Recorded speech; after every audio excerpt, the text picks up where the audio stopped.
Hello everyone, my name's Nitsu and I'm back with another Digimon video. So today I'm going to be taking a look at the BT16 meta report. So this is the type of video where I look at all of the metadata that we had for all of the events during the BT16 environment and kind of formulate my own opinions based on the data that we have. But in terms of where to start when it comes to looking at BT16, because we're not quite unified yet, we're always going to want to take a look at the Japanese BT16 data so we could start building off of that. And Japan, even though they do have a different way of calculating their data in terms of how they rate a deck being successful or not, we still can use some of this, and we do use this to base our opinions on what we think is going to be good. We just have to note for their BT16, their data is skewed because I believe at the time when they had BT16, they also were running their double Typhoon Cups, which skewed everything to be more green focused because those were mono green events. But in terms of the top decks of their format, this is what their breakdown kind of looks like. So those are just their top decks in terms of what's been having the most success over in Japan at that time. So what does the English metadata actually look like for us? Well, we do have a disclaimer to go over, and that's the fact that BT16 is a shorter format, so we don't necessarily have that much data to go with, on top of the fact that we are missing some metadata because some of those events that we've had weren't necessarily made publicly available in terms of their results. So we just have to work with the data that we have to help us try to draw some conclusions. And as far as what this meta looks like before I actually get into the hardcore data itself, I can say that this is a small and constricted format. What we currently have in play is limiting what is actually available to be playable at high competitive events due to the new cards and the impact that BT16 have to warp the game around them. If we actually look at some of the data, which again I'll get into in just a moment, it actually mirrors some trends that we've seen in some of the other unhealthier formats that we've had in the game, like EX5, BT12, BT11, and EX2, all when each of the cards and decks inside of those formats were unrestricted. So the point I'm trying to make with this is the fact that each of those formats, what made them unhealthy is the fact that they needed cards to get restricted in post of those formats to try to fix future formats. So this is kind of following that similar trend, and that's not necessarily the best thing that we want to see, because that trend is, well, one deck being above everything else at above 30% of the meta share in terms of their performance in top 16s, with about one or two other decks actually able to keep up with them or keep them in check, or just literally gatekeep everything else from being viable. And those aren't necessarily the most fun or enjoyable formats for specific types of people. Sure, having smaller formats does make it easier to try to look at the meta and be able to try to read and tech for the meta, but it means that we just have a limited meta and there's not as much variety, which makes those metas get boring really quickly. So right now in BT16, we have about 20-ish decks that were able to make it into top 16, which seems like it's a pretty good number, but when we actually look at the data, we could see that that's not actually the reality, and there's only a very small handful of decks that are actually able to top consistently, making them the driving forces of the meta.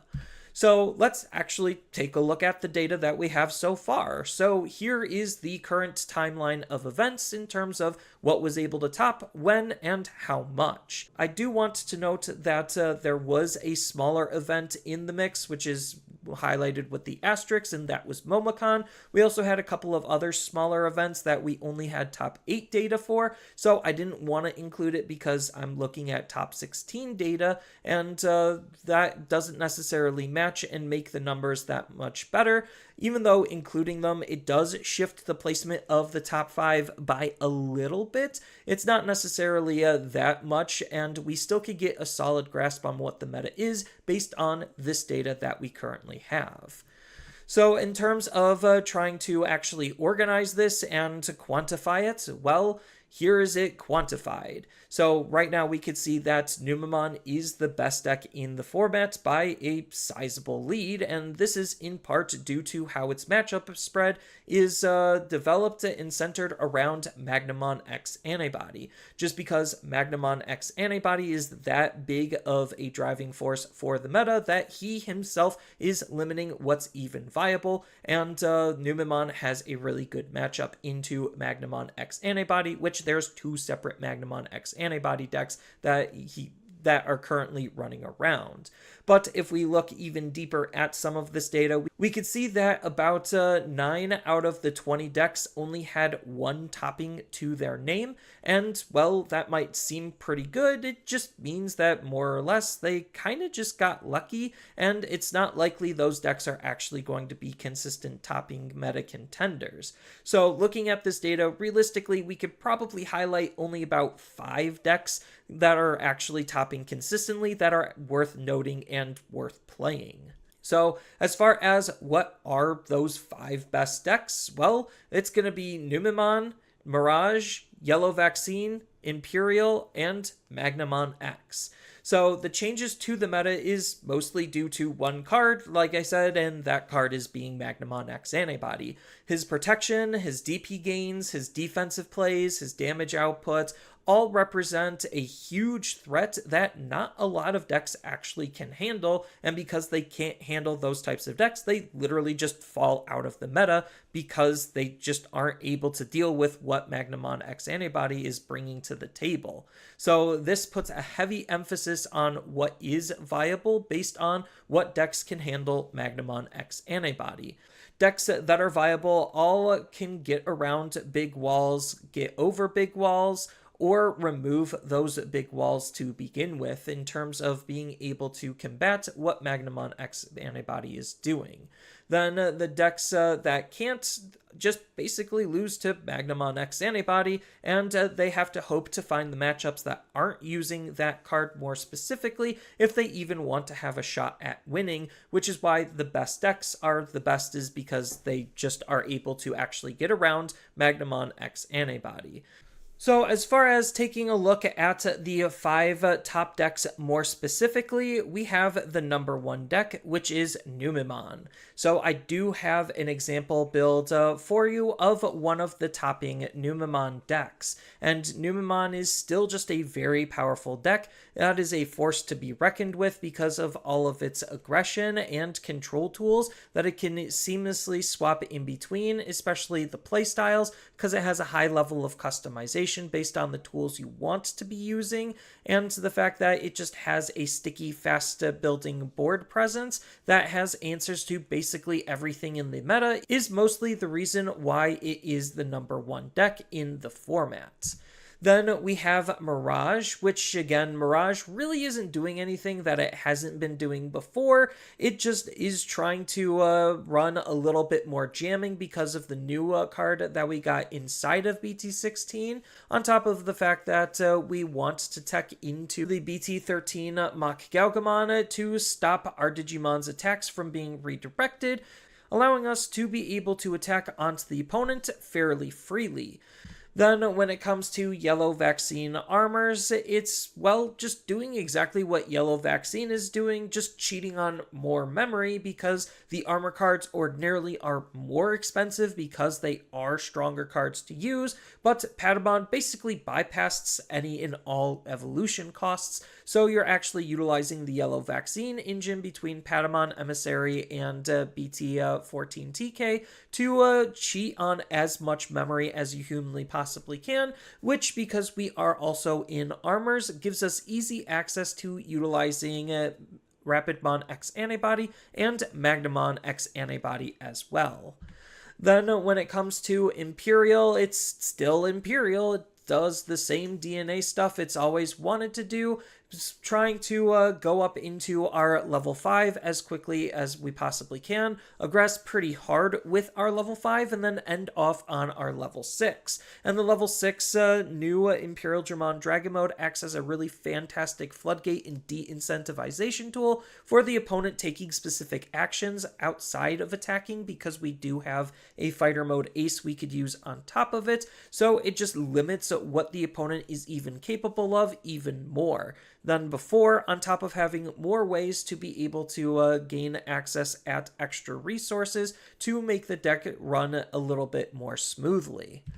Then the last deck of the top 5 is going to be Magnamon X Antibody, and, well, it's basically the exact same deck, just with a new Magnamon X Antibody and the addition of more Vmons that help generate memory or save you memory on digivolving into your level 4s, which is really nice because they're still a little bit on the expensive side, even though we get the Vmon discount. And we also do have the starter deck at Magnamon, which is an absolute beast of a card, especially for this deck to be running.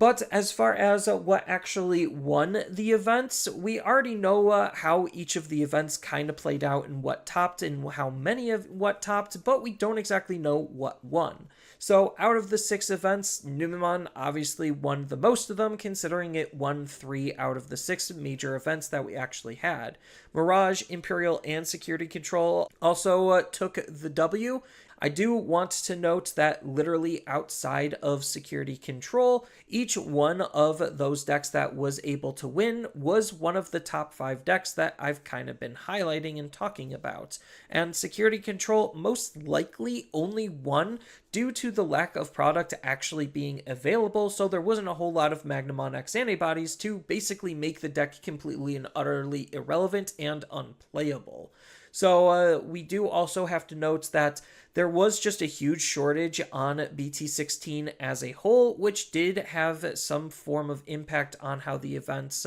played out, because not everyone was able to get the cards that they needed in time or at all, which is going to obviously skew some of the results a little. But as far as taking a look at the meta, it's always important to know the dynamic on how and why the best decks ended up forming. So I've already kind of mentioned that Magnamon X is just that hard of a card for a lot of decks to be playing around, and if they can't play around it, then they're just not viable, because his offensive, defensive, and protections can be that oppressive at times. So it's kind of acting as the gatekeeper of the format as a result. So what Numemon is doing more specifically into that type of a matchup is the fact that it just has the best removal in the game to be able to just remove the opponent's Digimon, because their DP reduction sticks until the end of the opponent's turn. So once the turn passes from you to the opponent, all of those DP minuses will immediately delete the Magnamon X before it could actually do anything to reapply its protections.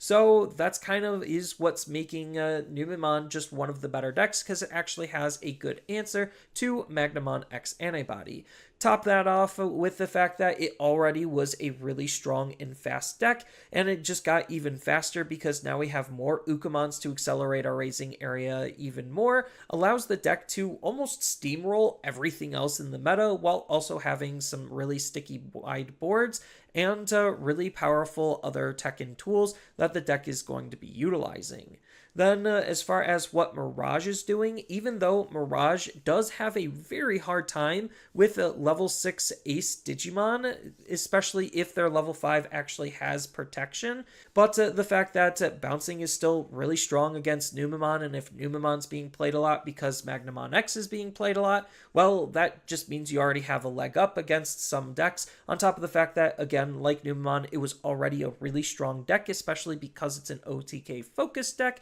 means that it still can just win almost any game at any given moment, on top of the fact that it even has its own answer to Magnamon X Antibody with the ability to make your Digimon unblockable, so you could actually get around the opponent's defenses. And then as far as what Imperial is doing for this format, well, he's just another generally solid deck. Partition is really good against protections, so if the opponent does try to get rid of your Digimon, if they have Partition, it just makes it even harder, and if they can't get rid of the residual bodies, well, then they can just re-DNA like nothing actually happened. Then it also has the ability to stop the opponent from unsuspending their cards, which could limit OTK-based matchups like Fenrir-Lucamon and Barrage, so that's pretty cool, on top of the fact that it does have a really solid Ace Digimon that's acting as some really good removal in those types of matchups as well, on top of the fact that you do have Dragon Mode from BT16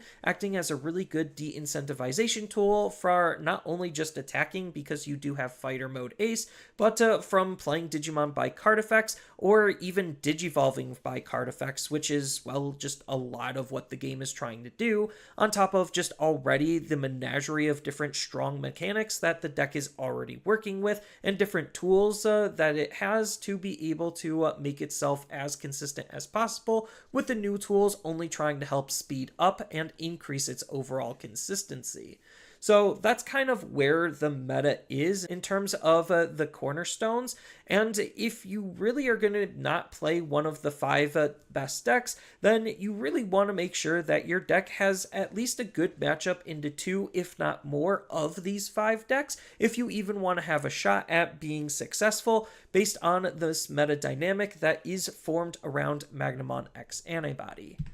So why is this important to know? Well, it's important to know just because it's good information to try to make sure that you can increase your overall success when trying to figure out what tech cards you want to try to incorporate. I'll help you understand how this meta is trying to be shaped and formed. So out of all of these decks, it really seems like blue and yellow are the 2 most prominent colors in the meta, and you want to try to have some good answers for what those colors are trying to do mechanically.